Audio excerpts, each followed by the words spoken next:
नमस्कार, मैं हूं सौरभ त्रिपाठी। आप देख रहे हैं प्रदेश का सबसे भरोसेमंद news channel India news Uttar Pradesh Uttarakhand. इंसानियत और जुर्म का पुराना नाता है। हमारे चारों ओर फैला जुर्म का मकड़जाल। ऐसे में कौन कहां हो जाए शातिर का शिकार और किसके लिए जारी हो जाए मौत का फरमान। इतना नहीं, मिटा दिए जाते हैं जुर्म के सारे सबूत। जुर्म दर जुर्म, कत्ल दर कत्ल जारी है अपराध की दुनिया का काला कारोबार। लेकिन हम आपको सच दिखाएंगे, क्योंकि कहीं होता है रेप तो कहीं होती है लूट सरेआम। हो सकता है आपके शहर में वो अपराधी बेखौफ घूम रहा हो, इसलिए आपको सावधान करने के लिए हम लेकर आए हैं हर जुर्म की पूरी दास्तान। आपको दिखाएंगे अपराधी का चेहरा खूंखार, जिसने मचा रखा है हाहाकार।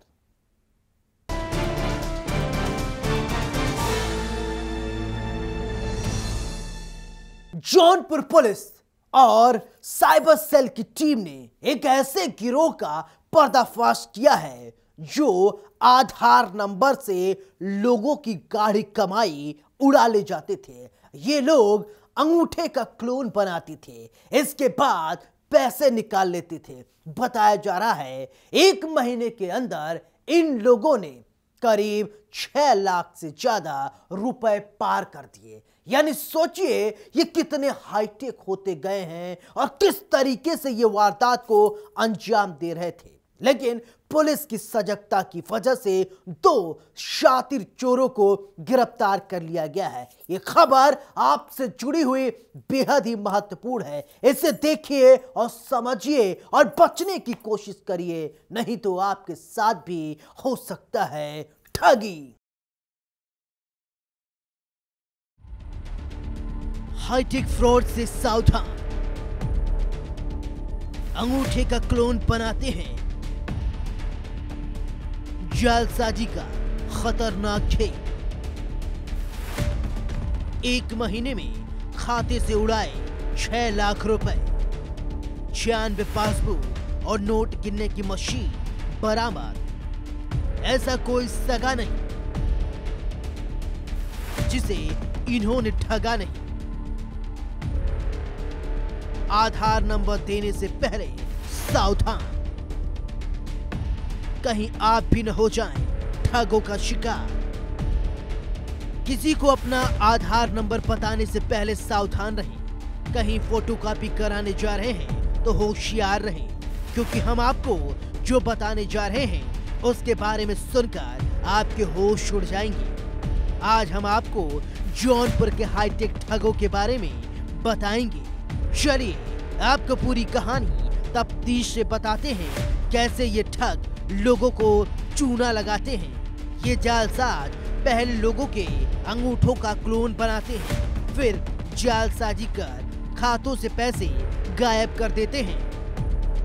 आप सोच रहे होंगे कैसे, तो हम आपको एक एक करके हर राज बताएंगे। कैसे इन लोगों ने 1 महीने के अंदर ही 6 लाख रुपए उड़ा दिए।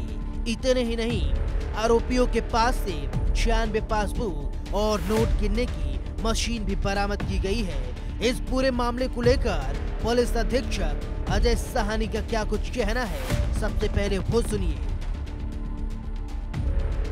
ये जनपद जौनपुर में एक बड़ा क्राइम किया जा रहा था, जो काफ़ी समय से इसमें साइबर की टीम और सर्विलांस स्वाट की टीम लगी हुई थी। इसमें 2 अभियुक्तों को गिरफ्तार किया गया है, जो कि लोगों के फिंगरप्रिंट्स को क्लोन करके फर्जी फिंगरप्रिंट्स तैयार करते थे और उन फिंगरप्रिंट्स के आधार पर उनके अकाउंट से पैसे निकालते थे। अभी जो देखा गया है उसमें पिछले लगभग 1 महीने में 50 ट्रांजैक्शन हुए हैं, जिसमें 18 व्यक्तियों के खातों से करीब 6 लाख रुपये इनके द्वारा निकाले गए हैं। पीछे भी पूर्व में इनके द्वारा कितने पैसे निकाले गए उसकी जाँच पड़ताल की जा रही है। इनके पास से क्लोन किए हुए भारी मात्रा में फिंगरप्रिंट्स बरामद हुए हैं और 100 के आसपास पासबुक बरामद हुए हैं। स्कैनर, लैपटॉप, कंप्यूटर और बहुत सारी चीज़ें और भी बरामद हुई हैं। इनसे विस्तृत पूछताछ की जा रही है। साथ ही जिन जिन व्यक्तियों के साथ अभी तक प्रकाश में ये घटना हुई है उन सभी से संपर्क किया गया है और उन्होंने अपनी अपनी बात बताई है। इस संबंध में मुकदमा पंजीकृत किया गया है और आगे इन पर गैंगस्टर एक्ट के तहत भी कार्रवाई सुनिश्चित की जाएगी। एसपी ने बताया कि ग्रामीण इलाकों में लोगों को फर्जी सरकारी स्कीम बताकर फर्जी फॉर्म भरा लेते हैं, जिससे इन्हें काफी मात्रा में आधार नंबर और अंगूठे की छाप मिल जाती है। उसी अंगूठे की छाप को बटर पेपर में जिरोक्स करके लेंस के जरिए बटर पेपर से रबर पैड पर अंगूठे के निशान उतार लिए जाते हैं। इसके बाद फर्जी आईडी से घटना को अंजाम दिया जाता है। इस मामले में पुलिस ने 2 आरोपियों को हिरासत में लिया है। थाना चंदवक निवासी इरफान और बोदरी गांव के रहने वाला आशीष कुमार राजभर को जालसाजी के मामले में पुलिस ने गिरफ्तार किया है। इस मामले में जानकारी देते हुए पुलिस अधीक्षक अजय साहनी ने बताया कि पिछले एक महीने में इन लोगों ने 6 लाख रुपयों का फ्रॉड किया है। उन्होंने बताया कि इस दौरान लगभग 18 लोगों के खाते से पैसे निकाले गए हैं। कितनी के लिए क्या विकासन अभी बता रहे थे, कैसे जनता को विकास? इसमें कुछ चीज़ें जो है अभी हम लोग सोशल मीडिया सेल से और अपने साइबर सेल से भी जारी करेंगे। किसी भी सीएसपी सेंटर पर अगर कोई व्यक्ति जाता है तो वो अपनी मोबाइल ना दे किसी को भी मांगने पर, किसी भी कारण से, क्योंकि मोबाइल की कोई आवश्यकता नहीं होती है। सीएसपी सेंटर पर आधार से पैसे निकालने में किसी प्रकार के कोड की ज़रूरत नहीं होती है। दूसरा सबसे इम्पॉर्टेंट तरीका जो ये क्राइम कर रहे थे, आप जब भी कहीं पर जाएँ तो जो निर्धारित स्थान है केवल उस एक स्थान पर अपने अंगूठे के फिंगरप्रिंट्स लगाएं, अन्य स्थानों पर ना लगाएं, चाहे कोई कुछ भी कहे। साथ ही जो आप आधार कार्ड रजिस्टर में नंबर अपना नोट कराते हैं, पूरी डिजिट आधार कार्ड के रजिस्टर में कभी भी ना लिखें। केवल प्राथमिक 4 डिजिट और बाद की 4 डिजिट है उसी को रजिस्टर में मेंशन करें। पूरी लिखने की कोई आवश्यकता नहीं है। इसके साथ ही यदि आप अपना आधार कार्ड या पैन कार्ड किसी भी कार्य के लिए किसी स्थान पर देते हैं तो ऊपर उसमें पेन से ये जरूर लिख दें कि इस कार्य हेतु। जैसे आप मोबाइल की सिम लेते हैं तो स्पष्ट अपना नाम, आधार कार्ड आपका पैन कार्ड है, उसमें आप लिखें कि सिम क्रय करने हेतु इसका प्रयोग किया जा रहा है, ताकि भविष्य में उसकी फोटो खींच के उसका कोई दुरुपयोग ना कर सके। एसपी ने बताया कि इस दौरान पुलिस ने उनके पास से नोट गिनने की electronic machine, printer, photocopy machine, laptop, 2 micro ATM machine, finger scanner, 96 passbook, 12 ई-श्रम card, 2 Aadhaar card, 1 PAN card, 7 ATM card, 1 mobile और 6 अंगूठे के क्लोन बनाने का मशीन बरामद किया गया है। साथ ही 6 अंगूठे के क्लोन भी बरामद किए गए हैं। क्या हुआ था आपके घर? हमारे साथ यही हुआ था कि बैंक से 18 तारीख को पैसा 10,000 रुपया निकाल लिया गया। हम लोग मोबाइल कोर्ट में रहते हैं तो साइलेंट रखते हैं, मैसेज देखे नहीं। फिर रात में मैसेज देखे तो सुबह बैंक गए तो पता चला कि फिर से 10,000 रुपया निकल गया। कुल मिला के 20,000 रुपया निकाल लिया गया है। इसकी सूचना किसी को दी है? कंप्लेंट किया आपने? जी, थाने पर किया और यहाँ साइबर सेल किया और यहाँ क्या बैंक पर, सबसे पहले बैंक पर किया, फिर इसके बाद थाने पर किया, फिर साइबर सेल। ये जो चीनों वाले पकड़े गए जो लड़के, उनको आप जानते हैं? जी, हम तो देखे नहीं है। और नजर फिंगरप्रिंट पाई? हमें नहीं मालूम। सूचना कैसे मिली कि ये पैसा इन्हीं लोग निकाल रहे हैं? हम कहाँ पता, हमको पता नहीं है। ये पीड़ित हैं। आप कभी आधार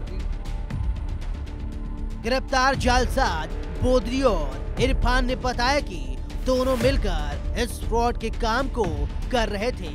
इसमें एक उनका साथी और जिसका नाम मंसूर है। सर क्या नाम है, कैसे घटना करते हैं? सर मेरा नाम मोहम्मद इरफान है। हमारे पास इनकी आईडी चल रही थी और जिससे मतलब कि कुछ थोड़ा फ्रॉड हुआ है और वो इनके खाते में जाता है, उसके बाद हमारे पत्नी के खाते में आता था। थोड़ा सा लालच के चक्कर में हम गलत काम कीजिए, उसके लिए माफ़ी मांगते हैं। वैसा काम नहीं करेंगे। क्लोनिंग कैसे करते हैं? सर क्लोनिंग का सर आइडिया हमको फ़िलहाल सर नहीं है, लेकिन गलती हमसे हुई है सर। आप क्राइम कर रहे हो, गलती की बात पर इतना बड़ा क्राइम कर रहे हैं गरीबों को खाते। सर गलती हो गई, उसके लिए सर क्षमा चाहते हैं सर। कितने लोगों का अभी तक क्लोनिंग किया, कितना रुपए निकाले? सर क्लोनिंग सर हम नहीं किए सर, कहीं और से एक लोग ला कर करा कर देते थे। कौन लोग? हाँ, वो सर इनकी आईडी एक लोग में और लॉगिंग थी सर, वो मंसूर अली हैं। हाँ, उसके अलावा सर और कोई। क्या वो सरगना मुख्य वो है कि तुम हो? कौन मुख्य काम करता, पैसा कौन लेता है? पैसा सर लालच चक्कर में दोनों लोग लिए थे। नहीं, मुख्य सर ये पैसा टोटल किसके पास जाता था? आपको परसेंटेज मिलता था, उनको कह रहे सब परसेंटेज मिलता, तुम पूरा पैसा लेते थे? नहीं, पूरा पैसा नहीं है, दोनों लोग लेते थे। क्लोनिंग का आइडिया किसका है तुम्हारा? नहीं, ये बताओ क्लोनिंग का तरीका कहाँ से तुम्हें सर हमको सर इसका तरीका नहीं पता था। मेरा नाम आशीष कुमार राजभर है। मैं फिनो की आईडी चलाता था अपने गांव में, घर पे ही। और सर इनसे मुलाकात हुई तो। क्या नाम है इसका? इनका मोहम्मद इरफान। मुलाकात हुई, फिर क्या हुआ? मुलाकात होते होते सर इन्होंने एक दिन कहा कि मेरे वक्रकांगी की आईडी 2 महीने से बंद है, आप अपनी आईडी दीजिए, मुझे यूज करना है। सर मेरी आईडी अपने में लॉगिन किए थे, एक अपने फ़ोन में आईडी लॉगिन करके पैसे जितने भी ट्रांजैक्शन करते थे अपने खाते में मंगा लेते थे अपने पत्नी के। ट्रांजैक्शन किसके खाते में जाता था पहले? पहले मेरे खाते तुम्हारे में आता था? पहले मेरे खाते में आता था, फिर ये फ़ोन करके अपने पत्नी के खाते में मंगवा लेते थे। और जिनके मतलब कर्जे थे उनके में भी ट्रांसफ़र करवाते थे। और मतलब जिन लोगों से उन्होंने कर्जा लिया था उनको भी ट्रांसफ़र करवाते थे। और कमीशन मिलता था फिनो के ट्रांजेक्शन? फिनो के ट्रांजेक्शन से ₹1.90 1000 मिलते थे। इस मामले में पीड़ित एक अधिवक्ता ने बताया कि उनके खाते से 2 बार में 20,000 रुपए निकाल लिए गए थे, जिसकी शिकायत उन्होंने थाने में ही की थी। लेकिन इन लोगों ने उनके अंगूठे के निशान कैसे पाए ये उन्हें नहीं पता। इस मामले में एसपी जौनपुर ने लोगों से अपील की है कि आधार से पैसा निकालते समय किसी प्रकार की OTP की आवश्यकता नहीं पड़ती। अगर कोई CSC सेंटर या व्यक्ति OTP की मांग करता है तो उसे कतई न दें और अपने आधार कार्ड को CSC सेंटर पर जमा न करें। किसी भी सूरत में आधार कार्ड के पूरे नंबर रजिस्टर में नोट न कराएं, सिर्फ शुरुआत में और आखिरी 4 अंक ही रजिस्टर में नोट कराएं। इंडिया न्यूज के लिए जौनपुर से राजन मिश्रा की रिपोर्ट।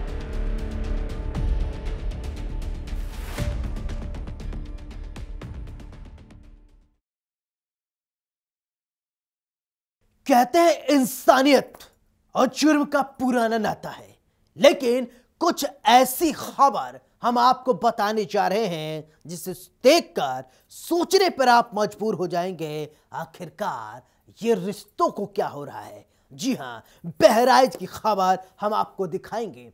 करीब 1 हफ्ते के अंदर 6 लोगों की हत्या कर दी गई। कहीं नाना को मार दिया जा रहा है, कहीं चाचा चाची की हत्या की जा रही है, कहीं जमीन के खातिर दादी को मौत के घाट उतार दिया जा रहा है। आखिरकार हमारे समाज को क्या हो रहा है, हमारी मानसिकता किस तरफ बढ़ने लगी है, यह रिपोर्ट देखिए और समझिए। ताबड़तोड़ रिश्तों का कत्ल, आखिर लोगों को क्या हो रहा है। धैर्य नाम की कोई चीज ही नहीं, अपने परायों का ज्ञान ही नहीं। कहीं दादी की हत्या तो कहीं नाना की हत्या, कैसे लगे अपराध पर लगा। कहते हैं इंसानियत और जुर्म का पुराना नाता है, लेकिन अगर यह जुर्म अपनों के हाथों होने लगे तो समाज की मानसिकता पर सवाल तो खड़े होंगे। आज हम आपको बहराइच की कुछ ऐसी घटनाओं के बारे में बताएंगे, आपको रूबरू करवाएंगे, जिसने इंसानी ज़मीर को हिला कर रख दिया। शायद बीते कल ही की तो बात है, कभी दादा दादी, कभी नाना नानी की गोद में चंदा मामा और गौरैया रानी की कहानी सुनने वाले बच्चे छोटी छोटी बातों से रूठ कर कभी नाती अपने नाना पर कुल्हाड़ी से वार करता है, तो कभी कोई पोता जमीन के एक टुकड़े के लिए अपनी दादी को मौत के घाट उतार देता है। जो हम आपको बता रहे हैं वो कोई मनगढ़ंत कहानी नहीं है। बहराइच से ऐसी कुछ दिनों में कई खबरें सामने आई है, जहां रिश्तों में खटास इस कदर बढ़ी कि एक भतीजा अपने चाचा चाची के जिस्म के टुकड़े टुकड़े करने में गुरेज नहीं कर रहा है। चलिए घटनाओं के बारे में आपको सिलसिलेवार तरीके से बताते हैं। एक सप्ताह में बहराइच में 6 हत्याएं ऐसी हुई जिसने रिश्तों को कलंकित कर दिया।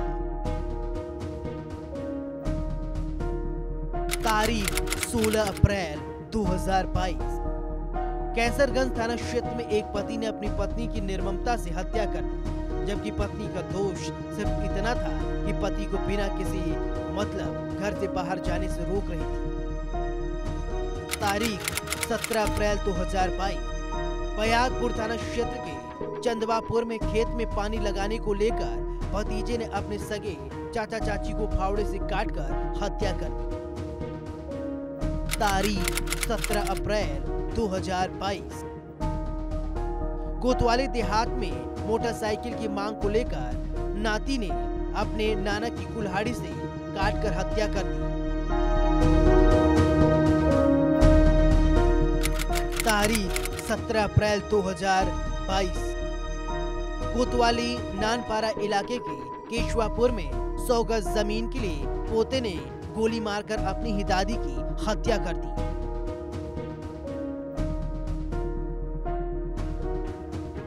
ताबड़तोड़ रिश्तों के कत्ल की घटनाओं को देखकर जहां एक ओर मानवता शर्मसार हो रही है, वहीं दूसरी ओर ऐसा मालूम पड़ता है जैसे इन घटनाओं के पीछे नाती के भेष में कोई कातिल नहीं बल्कि समाज ही जिम्मेदार है।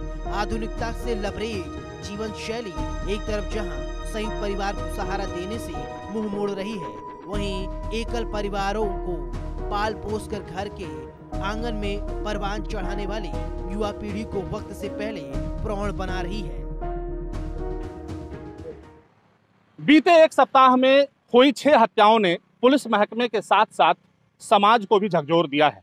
लगातार जिस तरह रिश्तों का कत्ल बहराइच में किया गया है, वह अपने आप में सबसे बड़ी कहानी कही जा रही है। एक तरफ थोड़ी सी जमीन के लिए पोते ने दादी को गोली मार दी, तो दूसरी तरफ नाती ने मोटरसाइकिल के लिए अपने नाना को मौत के घाट उतार दिया। देखा जाए तो ये रिश्ते ऐसे होते हैं जो कहा जाता है कि हम इन्हीं रिश्तों के सहारे बढ़ते हैं, पलते हैं और आगे बढ़ते हैं, लेकिन अब ये रिश्ते कहीं ना कहीं आपस में शर्मसार कर रहे हैं, समाज को कलंकित कर रहे हैं। हालांकि इन घटनाओं के बाद पुलिस ने निश्चित तौर पे त्वरित कार्रवाई करते हुए आरोपियों को भले ही गिरफ्तार कर लिया हो, लेकिन समाज में जिस तरह से एक संदेश जा रहा है इन रिश्तों के प्रति, वह काफी शर्मसार बताया जा रहा है। Sanjay Mishra, India news, Bahraich. गंगा जल जैसे पवित्र रिश्तों के बीच खेले जा रहे खूनी खेल को न तो कानून व्यवस्था के चश्मे से देखा जा सकता है और न ही संसार के अति विकसित सिस्टम की मदद से रोका जा सकता है। पूरी कहानी परिवार, समाज, संस्कार के इर्द गिर्द घूम रही है। कभी न थकने और न लौटने वाले समय मकतूल को दिलासा दिए बिना ही दबे पांव आगे बढ़ जाता है। इन खबरों को आपको दिखाने का हमारा मकसद सिर्फ इतना है, ये समाज हमारा स्वार्थ और मतलब के पीछे रिश्तों की नींव पर खड़ी इमारत को गिराने की कोशिश कर रहा है। उससे समझने और सोचने की जरूरत है, नहीं तो जब हमें रिश्तों की जरूरत महसूस होगी तो इर्द गिर्द सिर्फ अंधेरा ही दिखाई देगा।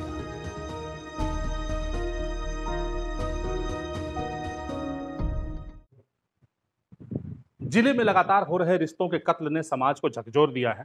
मैं इस समय जिलाधिकारी दिनेश चंद्र जी के पास पहुंचा हूं। जिले के मुखिया हैं, इनसे हम बात करते हैं कि किस तरीके से समाज को एक संदेशात्मक ये अपील करना चाहते हैं, क्योंकि ये जो लगातार जो ये हत्याएं हो रही हैं, ये कहीं न कहीं हमारे समाज को झकझोर रही हैं, हमारे रिश्ते को शर्मसार कर रही हैं, हमारे रिश्ते को कलंकित कर रही हैं। हम इनसे बात कर लेते हैं, क्योंकि निश्चित तौर पे कुछ न कुछ ये कहेंगे और जो समाज है, जो लोग हैं, इनकी बातों को सुनेंगे। सर, ये घटनाएं कुछ ऐसी हुई हैं जिले में, लगातार जो है समाज को कलंकित करने वाली, रिश्ते को कलंकित करने वाली घटनाएं हुई हैं, इस पर क्या कहेंगे आप? घटनाएं जितनी भी हुई हैं ये दुर्भाग्यपूर्ण है, लेकिन इसमें मैं पुलिस प्रशासन की तत्परता के लिए ज़रूर कहूँगा कि पुलिस प्रशासन ने तत्परता से सभी घटनाओं पर संज्ञान लिया है और जो माननीय मुख्यमंत्री जी के निर्देश हैं कि प्रत्येक छोटी बड़ी घटनाओं को तत्परता से संज्ञान लेकर उस पर वैधानिक कार्रवाई की जाए। लेकिन जो घटनाएं हैं वो निश्चित रूप से कहीं ना कहीं हमारी भारतीय संस्कृति का को अक्षर से पालन न करने के कारण परिवार में जो विघटन की स्थिति उत्पन्न हुई है, या कुछ ऐसी चीज़ें हैं जो व्यसन है, व्यसन इसके पीछे जो भी घटनाएं मैंने एक दो सुनी, उसमें व्यसन मुख्य है।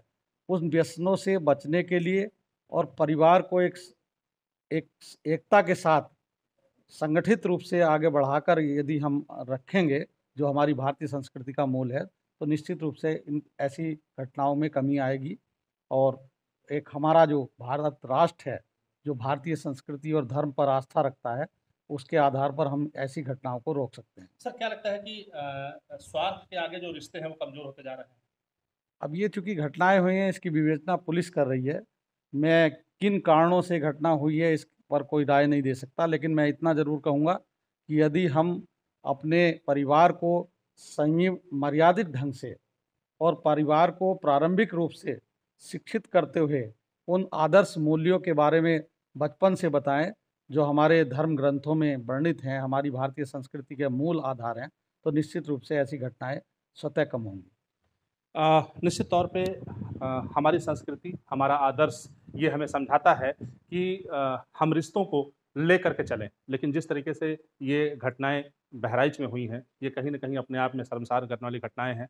हालांकि जिलाधिकारी का साफ तौर पे ये कहना है कि हम लोगों से ये अपील करते हैं कि कम से कम रिश्ते जो होते हैं वो बहुत ही अमूल्य होते हैं, उसको संजो करके रखें और ऐसी घटना की पुनरावृत्ति ना होने दें।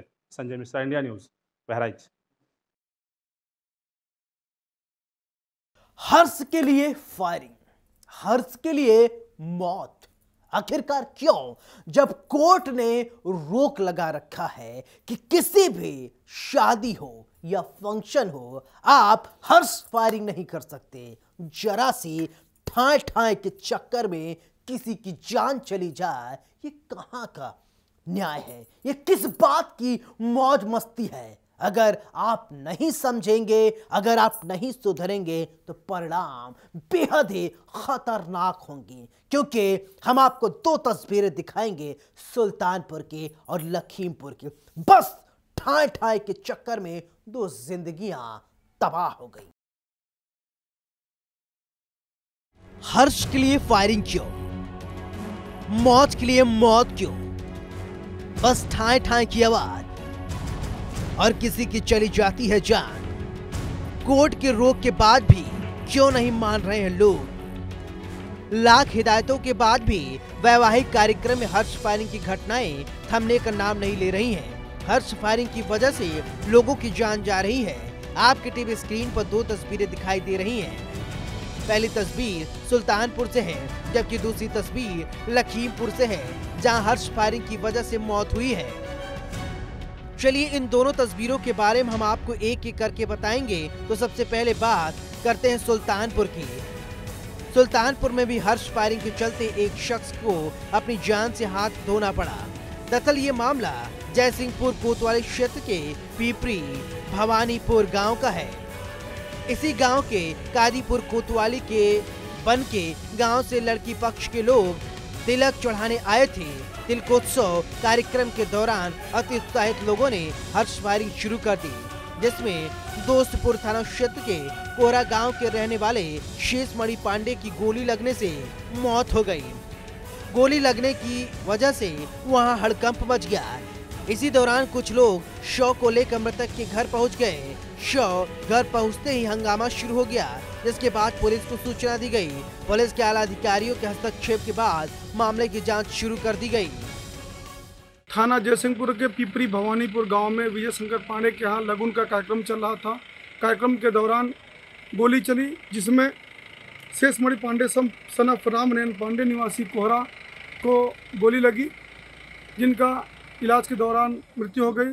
पुलिस को सूचना मिली। सूचना प्राप्त कर पुलिस तत्काल विजय शंकर पांडे और उनके लोगों से संपर्क करके अभियुक्तों को चिन्हित करके विधिक कार्रवाई कर रही है। अब चलिए आपको दूसरी तस्वीर बताते हैं, यानी लखीमपुर की।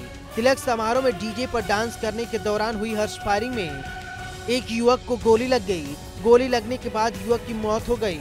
सदर कोतवाली क्षेत्र के नौरंगाबाद स्थित चंदेल गार्डन में तिलक समारोह के दौरान डीजे पर डांस करते समय हर्ष फायरिंग हुई। हर्ष फायरिंग के दौरान गोली लगने से सनी रस्तोगी नाम के युवक के पेट में गोली लगने से घायल अवस्था में सनी को जिला अस्पताल भर्ती कराया गया, जहां हालत गंभीर देखते हुए जिला अस्पताल से डॉक्टरों ने घायल सनी रस्तोगी को लखनऊ के लिए रेफर कर दिया, जहां इलाज के दौरान उसकी मौत हो गई। ये एक चंदेल गेस्ट हाउस है, यही सदर खीरी कोतवाली क्षेत्र के अंतर्गत। यहाँ पे आज चंदेल गेस्ट हाउस है। इसमें एक तिलक का प्रोग्राम था, जिसमें एक युवक यहीं का रहने वाला वो कार्यक्रम में भाग लेने आया था। और जैसा कि अभी प्रथम दृष्टया जो जानकारी मिल रही है यहाँ पूछताछ में, लोगों के बताने के हिसाब से वो एक तमंचा ले रखा था, जो कि वो लोड कर रहा था। लोड करने से वो फायर हो गया, उसके पेट में दाहिनी तरफ लग गया है, और जिसको यहाँ अभी जिला अस्पताल से CSC हरपालपुर के लिए रेफ़र किया गया है। और बाकी और चीज़ें हैं अभी यहाँ पे, जितनी जो है जांच पड़ताल लोगों से पूछताछ की जा रही है। हाँ, अभी जैसा कि बताया जा रहा है, अभी कंफर्म करने मेरा एक उप निरीक्षक गया हुआ है, जैसे पहुंचता है इस चीज़ की कंफर्म हो जाएगी। तो तमंचा बनाओ नहीं, अभी तक तो नहीं, अभी तो लगे हैं कोशिश में यहाँ पे, और अभी जो लोग उसके साथ भी गए हैं उनको साथ भी जो उनके साथ भी पूछताछ करना है, तो चीज़ें अभी चीज़ें सामने आ जाएंगी, अभी बहुत कुछ। इस वारदात के बाद सवाल खड़ा होता है, आखिर जब हर्ष फायरिंग पर रोक है फिर भी लोग हर्ष फायरिंग क्यों करते हैं, किसी की जान के साथ खिलवाड़ क्यों करते हैं। खैर, अब देखने वाली बात होगी पुलिस इन दोनों तस्वीरों को देखने के बाद आरोपियों पर क्या कुछ कार्रवाई करती है। इंडिया न्यूज के लिए सुल्तानपुर से रवि श्रीवास्तव और लखीमपुर खीरी से अजय मिश्रा की रिपोर्ट।